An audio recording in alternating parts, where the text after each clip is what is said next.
اللہ اللہ ملا رومی کہتے ہیں کہ چڑیا اور چڑا مذکر مؤنث دونوں کٹھے بیٹھے تھے، تو ایک بندہ آ گیا صوفی میری طرح پگڑی شکڑی باندھی ہوئی، جبے کبے میں لگا ہوا۔ یہ جتنے فتنے آج آپ کو نظر آ رہے ہیں نا، یہ جبوں کے پیچھے نکلتے ہیں سارے۔ عوام بیچاری کو تو پتہ ہی نہیں تھا کہ یہاں بھی الجھنا ہے، انہوں نے پکڑ کے چکر چلا دیے۔ کبھی کوئی کہانی سناتے ہیں تو کبھی کوئی کہانی سناتے ہیں، کبھی نہیں۔ اور میں شکوہ کرنے لگا ہوں، مجھے کر لینے دو۔ کیا تم نے کبھی معیشت پر بھی تقریر کی ہے؟ حضور نے معیشت نہیں دی؟ کیا تم نے کبھی قوم کو معاشرت بھی سکھائی ہے؟ یہ بھی تم نے بتایا ہے کہ جینا مرنا کیسے؟ وہاں الجھاتے ہو جہاں نوجوان کہتا ہے کہ یار طے کچھ نہیں ہوا آپ کے درمیان ابھی تک۔ جو کہانی سنا رہا تھا وہ بھی بڑے جذبات میں تھا، رو رہا تھا۔ جو رد کر رہا تھا وہ بھی جذبات میں تھا، رو رہا تھا۔ تو ہم کدھر جائیں؟ آپ نے قوم کو کس دوراہے پہ کھڑا کر دیا؟ شکوہ کرنے لگا ہوں۔ وہ چڑا اور چڑی دونوں بیٹھے تھے، ایک بندہ صوفی صافی آ گیا، بڑا جناب، جبہ کبا، بڑی بات۔ تو چڑیا چڑے سے کہنے لگی اڑ جائیں، یہ شکاری نہ ہو۔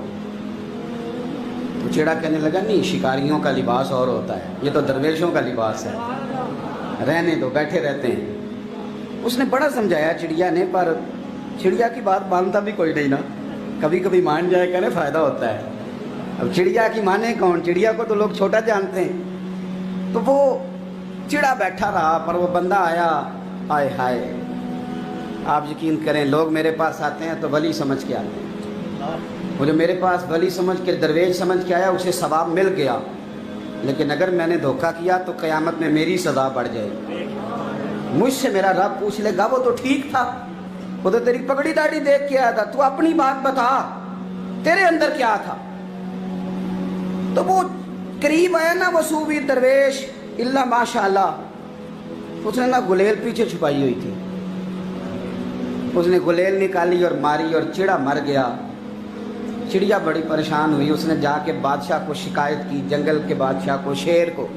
شیر نے کہا تو فکر نہ کر، بندہ پکڑ لیتے ہیں۔ بندہ پکڑ لیا، گرفتار کر لیا، سامنے آ گیا۔ تو چڑیا کہنے لگی، شیر کہنے لگا چڑیا سے کہ اب نہ پکڑ تو ہم نے لیا ہے، سزا ہم نے نہیں دینی۔ اگر یہ بات آپ کی سمجھ میں آ گئی نا، مسئلہ صرف لیڈروں کا نہیں، کارکن بھی بڑے خطرناک ہیں۔ ناراض ہو گئے ہو؟ مسئلہ مریدوں کا نہیں، یہ پیروں کا نہیں، صرف یہ مرید بھی نہیں کہیں ہلنے دیتے، یہ بھی نہیں سے نہیں کہانی روز بنا کے لاتے ہیں اور آ کے سناتے ہیں۔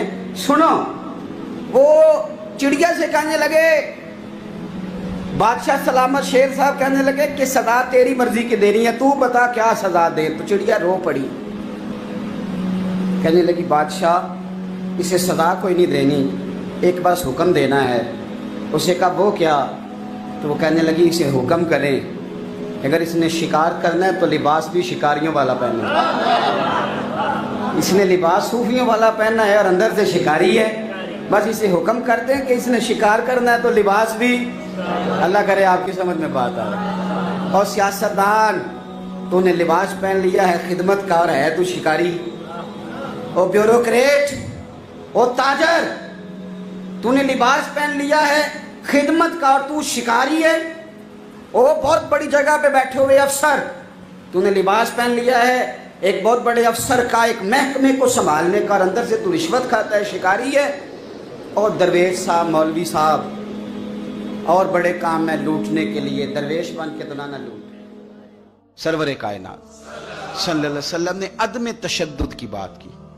یہ حدیث بخاری میں موجود ہے، لیکن اس کا پہلا حصہ ابو داؤد شریف میں۔ ایک بدو آدمی دیہاتی مسجد میں آیا، کیونکہ عرب میں مسجدیں تھی ہی نہیں، اب تو اللہ کے فضل سے ہر آدمی کو مسجد کے آداب کا پتہ ہے۔ عرب شریف میں مسجدیں کوئی نہیں تھی، نئی بنی ہیں، لوگوں کو آداب بھی نہیں آتے۔ وہ پہلے تو آیا تو ایک کونے میں 2 نفل پڑھے، اور نفل پڑھنے کے بعد دعا بڑی انوکھی مانگی، کہنے لگا اے اللہ ایک میرے اوپر رحم فرما اور ایک اپنے نبی پاک صلی اللہ علیہ وسلم پہ رحم فرما، اور کسی پہ نہ کرنا۔ معاذل، حضور مسکرائے، حضور فرمانے لگے رب کی اتنی وسیع رحمت تھی اور تو نے محدود کر دیا اسے۔ بس دو پہ رحم فرما اور نہ کسی پہ فرما. اگرچہ شارحین کہتے ہیں یہ بھی اس کا پیار تھا کہ یا اللہ میرے اور نبی پاک کے بیچ کسی اور کو شامل نہ کرنا, یہ بھی پیار تھا. لیکن حضور نے فرمایا اللہ کی رحمت وسیع ہے, اسے محدود نہ کر. ایک کونے میں نماز پڑھی, دوسرے کونے میں جا کے پیشاب کرنے لگ گئے. صحابہ دوڑے کہ اسے پکڑتے اور مارتے, اس کی تھوڑی مرمت کر, کو پتہ نہیں مسجد ہے. نبی پاک صلی اللہ علیہ وسلم نے فرمایا ٹھہر جاؤ, اسے پیشاب کر لینے دو. آپ کو بتاؤں اس حدیث پر بڑی بڑی یونیورسٹیوں میں ریسرچ ہوئی. اتنا بڑا فیصلہ, اتنا بڑا فیصلہ. بہت بہت بڑے لوگ جو میڈیکل سے تعلق رکھتے تھے, مسانے پر بات کرتے تھے, انسانی مسانے پر, انہوں نے کہا کمال ہو گئی. اگر انسان کو بیچ میں پیشاب روکنا پڑ جائے تو بڑی شدید بیماریوں کا شکار ہو جاتا. مدینے والے رسول نے بتایا کہ مسجد کا ادب اپنی جگہ پہ, لیکن اس وقت جو کیفیت ہے اس کا رنگ اپنی جگہ پہ. فرمایا اسے نا پیشاب کر لینے دو, اسے مکمل کرنا. اس نے پیشاب کر لیا. حضور نے فرمایا جہاں اس نے پیشاب کیا وہاں پانی بہاؤ, دھو ڈالو مسجد کو, اور اس بندے کو قریب بلایا. نہ حضور کے لفظوں میں تشدد تھا, نہ انداز میں کوئی جبر تھا. حضور نے اس کو تھپکی دی اور فرمایا تو نے نماز بھی پڑھی تھی, پیشاب کیسے کر لیا؟ مسجد نماز کے لیے ہیں, پخانے اور پیشاب کے لیے نہیں ہے. یعنی کتنا یہ کبھی فعل ہے بظاہر, بظاہر کتنی غلط بات ہے کہ مسجد میں پیشاب کر دینا. کو کسی کا بچہ بھی کر دے تو شاید ہم گریبان پکڑ لیں, لیکن ایک جیتے جاتے سمجھدار آدمی نے پیشاب کیا. یہاں تو ہو سکتا ہے کمیٹی کا صدر جو ہے وہ بند کر دے مسجد میں آنا, کہ تو نے نہیں آج کے بعد آنا, تجھے پتہ کو نہیں مسجد آنے جانے کا. بھائی جو ٹھنڈا اور میٹھا دین میرے رسول پاک نے عطا فرمایا, اس کی قدر کرو, اس کو سمجھو. میرے نبی کریم صلی اللہ تعالی علیہ وسلم نے فرمایا اگر کسی شخص کو تم پاؤ کہ کسی جگہ اس کی عزت خراب کی جا رہی ہے. ہمارے ہاں کرتے ہیں نا لوگ, 3 لوگ بیٹھے ہیں تو ایک اٹھ کے جاتا ہے تو باقی 2 اس کی غیبت شروع کر دیتے ہیں اور بڑا مزہ لے کے اس کی بات کرتے ہیں, حالانکہ انہیں یہ نہیں پتا کہ جب تو اٹھ کے جائے گا نا, اب تو ایک یہ گیا ہے نا اور تم 2 بچے ہو, تو اگر تو جاتا اور وہ 2 بچ جاتے تو تیرا بھی یہی اشر کرتے جو یہ اس کا کر رہے. اللہ کے حبیب صلی اللہ علیہ وسلم فرماتے ہیں کسی شخص کی کسی جگہ اگر عزت خراب کی جا رہی ہو, اس کے بارے میں توہین آمیز رویہ اپنایا جا رہا ہو اور تم اس جگہ موجود ہو, تو حضور فرماتے ہیں تم اس کی عزت کا دفاع کرو. جہاں تمہاری عزت پہ حملہ ہوگا وہاں رب تمہاری عزت کی حفاظت فرمائے گا. آپ نے حدیث کے لفظوں پر غور کرنا ہے. پھر سے میں نے کیا کہا, یہاں جو دفاع کیا ہے وہ بندے نے کیا ہے, اگرچہ یہ توفیق بھی اللہ نے دی ہے, پر جو حدیث کے ظاہری الفاظ ہیں ان کے حسن اور ان کی خوبصورتی اور ان کا ذائقہ دیکھیے. فرمایا کسی جگہ کسی شخص کی عزت پر حملہ ہو رہا تھا, لوگ حملہ آور تھے اور تو نے وہاں دفاع کر دیا. کہا یار یہ بات ہی نہیں ہے جو تم کر رہے ہو, معاملہ یہ اور ہے.